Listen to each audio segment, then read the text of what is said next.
Mais uma vez, quero dizer que é um prazer muito grande estar aqui para poder dar o recado do Senhor e o que Ele tem colocado no meu coração para transmitir a vocês. Quando eu estava me preparando para este momento, eu confesso para vocês que já tinha mais ou menos um assunto preparado, mas na última hora, o Senhor disse: mas não é nada disso, é outra coisa que eu quero que você fale. E eu me coloquei à disposição de Deus, porque nós somos o vaso, o barro, Ele é o grande tesouro dentro de nós, não é? Então eu estou louvando a Deus por isso, muito feliz e muito contente por vê-las aqui, por ver o empenho de vocês. Vocês não podem imaginar no meu coração o que passa quando eu vejo o rostinho de vocês aqui, porque eu vejo a palavra do Senhor se cumprindo, da visão que Ele me deu em julho de 1981 em Autônia, quando Ele me mostrava um campo deserto, várias mulheres que queriam sair daquele deserto, com o seu rosto macilento, coberto de cinzas, e que Ele falava ao meu coração que estas mulheres seriam livres e libertadas. E hoje, quando eu vejo aqui o rostinho de vocês, é mais ou menos a visão do que eu tenho, que vocês compraram a visão, que a oração se tornou um valor para vocês, e louvado seja o nome do Senhor, que diante de lutas e dificuldades que temos tido, eu e você, o Senhor tem nos dado a vitória, como temos visto em todos os testemunhos que nós temos ouvido aqui, amém? É um momento, para mim este ano tem sido um ano muito difícil, um ano de lutas, de dificuldades, quase perdi meu pai, também outros problemas que eu tenho tido particulares, dificuldades, e muitas vezes eu tenho perguntado para o Senhor, e eu fico pensando que é tão bom a gente ver todo o ministério, todo mundo aqui reunido, mas ninguém sabe muitas vezes o preço que é pago por isso, as lutas e como Satanás se levanta para nos impedir, para fechar nossa boca e para dizer: olha, tudo isso é invenção, é uma utopia, não é bem assim. Mas crendo e confiando no Senhor, que é meu escudo, a minha força, a minha rocha, o Deus em quem eu tenho crido, nós podemos caminhar diariamente, sabendo que a vitória virá no nome do Senhor Jesus Cristo, amém? Glória a Jesus por isso. Eu gostaria que você abrisse a palavra de Deus comigo, no Salmo 83, versículo 1, eu vou pedir agora uma gentileza para vocês, aquelas que estão lá atrás no bazar, pessoal que está andando, por favor, agora sente, é um momento sério, é um momento agora de ouvirmos a palavra. Foi gostoso os testemunhos, o louvor, a adoração a Deus, mas é um momento importante. Eu sei que é um momento também difícil para vocês, após o almoço, calor, mas eu não vou me delongar, mas eu preciso falar com vocês daquilo que Deus colocou no meu coração para transmitir nesta tarde para vocês, amém? Vocês estão dispostos a ouvir? Então eu quero ouvir um amém bem forte. Amém. Glória a Deus, amém. Se pudessem deixar um pouco essas luzes acesas, porque eu quero dizer para vocês que esse tipo apagado dá realmente problema, dá sono no pessoal, ainda mais depois do almoço. Se pudesse acender um pouco as luzes, eu ia agradecer, porque vocês não sabem o calor que está aqui para mim. Só para vocês poderem sentir um pouquinho, aqui é uma fornalha. Tá bom, Salmo 83, versículo 1, acharam lá? Quantas acharam? Digam amém. Diz assim: ó Deus, não fiques em silêncio, não te cales e nem fiques parado, ó Deus. Vamos repetir junto? Ó Deus, não fiques em silêncio, não te cales e nem fiques parado, ó Deus. O tema que eu quero desenvolver com vocês nesta tarde chama Quando Deus está em silêncio. Vamos repetir? Será que Deus ficou alguma vez em silêncio com você? Quantas pessoas que eu sei que se eu perguntasse hoje aqui, que sente que está vivendo no momento do silêncio de Deus, eu garanto que muitas de vocês levantariam a mão. Talvez até eu junto com vocês levantaria as mãos. Mas eu quero mostrar para vocês hoje à tarde a beleza que é o silêncio de Deus. Porque muitas vezes a gente começa a pensar assim: Deus não responde mais a minha oração, Ele não tem mais interesse em mim, Ele me esqueceu, eu tenho pedido, eu tenho clamado ao Senhor e parece que as coisas não acontecem, a resposta não vem, os problemas pioram, as dificuldades pioram. Mas neste momento de silêncio de Deus, Ele tem uma surpresa muito grande para cada uma de nós. O salmista aqui, no Salmo 83, ele estava cercado de inimigos e ele suplicava a Deus por ajuda.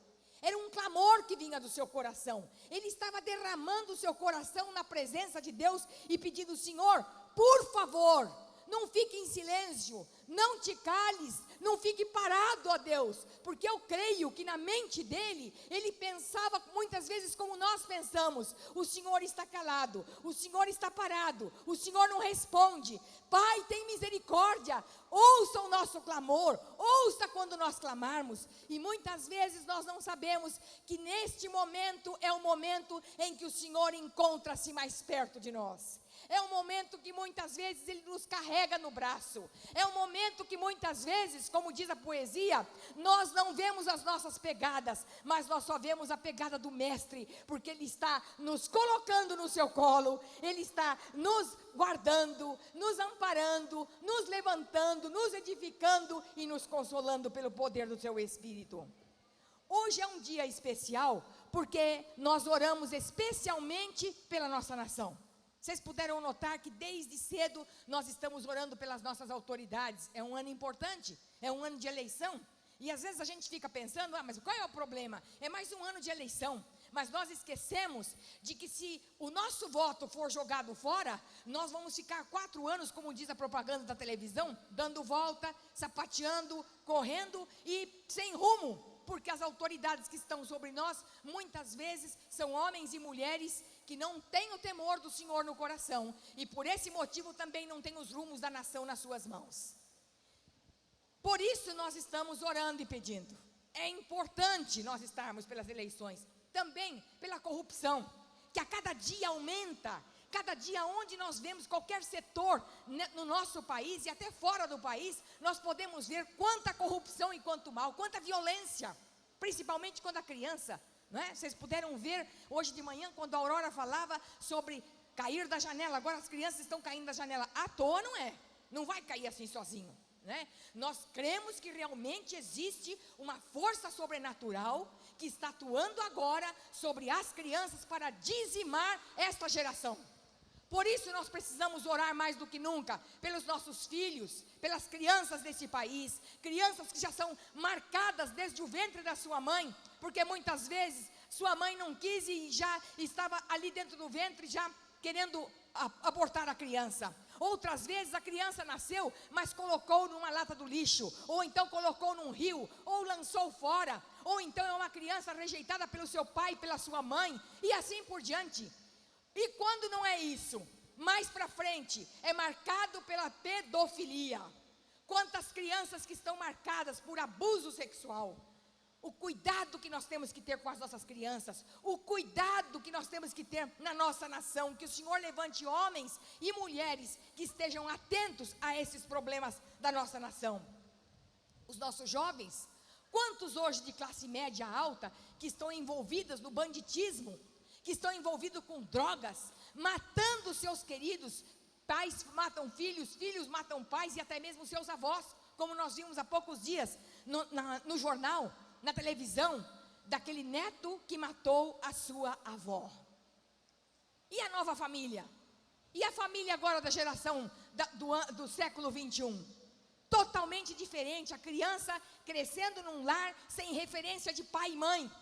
Porque muitas vezes agora está sendo possível até mesmo os homossexuais poderem adotar crianças. E assim nós temos visto a cada dia a degradação moral da nossa nação, a degradação moral em que o mundo está passando. Por isso, mais do que nunca, é um tempo especial em que nós, mulheres, homens que estão aqui também, se levantem em oração, em clamor pela nossa pátria, em clamor pelas nossas autoridades, em clamor pelas nossas famílias, em clamor pelos lares dos nossos pastores, dos nossos filhos, dos nossos jovens, para que Deus faça algo novo e diferente, para que sejamos alcançados por um avivamento nessa nação.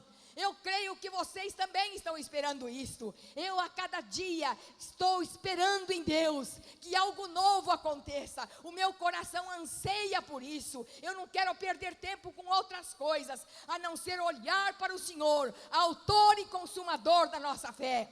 Porque se existe uma coisa que Satanás muitas vezes coloca na nossa frente, são os nossos problemas, as lutas diárias que nós temos para nos desviar do foco, para desviar a atenção, para dizer, olha, não vale a pena, olha, você está tão cansada, está desgastada, mas é nesta hora, da minha fraqueza, que é a força do Senhor que impera. É a força do Senhor, do seu Espírito na nossa vida, que é capaz de nos levantar a cada dia, a cada momento, e impedir de que nós sejamos consumidos. Amém, queridos? E eu pensando nisso aqui, eu fiquei pensando muitas vezes, Senhor, se a oração é comunicação contigo, é um momento em que nós podemos depositar em Ti os nossos sentimentos, os nossos anseios, é a minha conversa contigo, é o amigo mais presente na hora da angústia. Por que que muitas vezes o Senhor se cala? Por que que muitas vezes as nossas orações não são respondidas na hora que nós queremos? Porque todas elas são respondidas. Por que que as coisas acontecem em tão grande adversidade? E o Senhor me levou aqui para olhar a vida de um homem que também não foi fácil, né? Hoje de manhã, quando a Edmeia dizia que realmente o cristianismo não é fácil.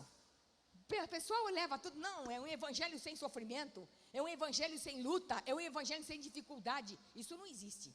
No mundo tereis aflições, quer dizer, vem uma, passa e daqui a pouco vem outra. Mas quando nós lemos a Bíblia, nós começamos a ver, por exemplo, na vida de Pedro. Ele estava lá preso, encarcerado, mas daqui a pouco o anjo apareceu e falou, fica tranquilo que tudo vai ficar bem. Elias fugindo com medo de Jezabel e de Acabe, o que ele fez? Foi lá para a caverna, mas ele teve lá Deus falando com ele.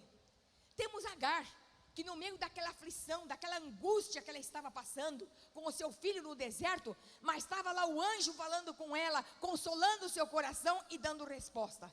E por que que muitas vezes conosco não é assim? E por que que muitas vezes conosco as coisas não acontecem dessa maneira? Por que que muitas vezes clamamos e pedimos ao Senhor e as coisas não são na hora? E eu fiquei imaginando qual é o propósito de Deus, que estamos sofrendo e necessitando de ouvi-lo e Ele não responde. Essa é a primeira pergunta.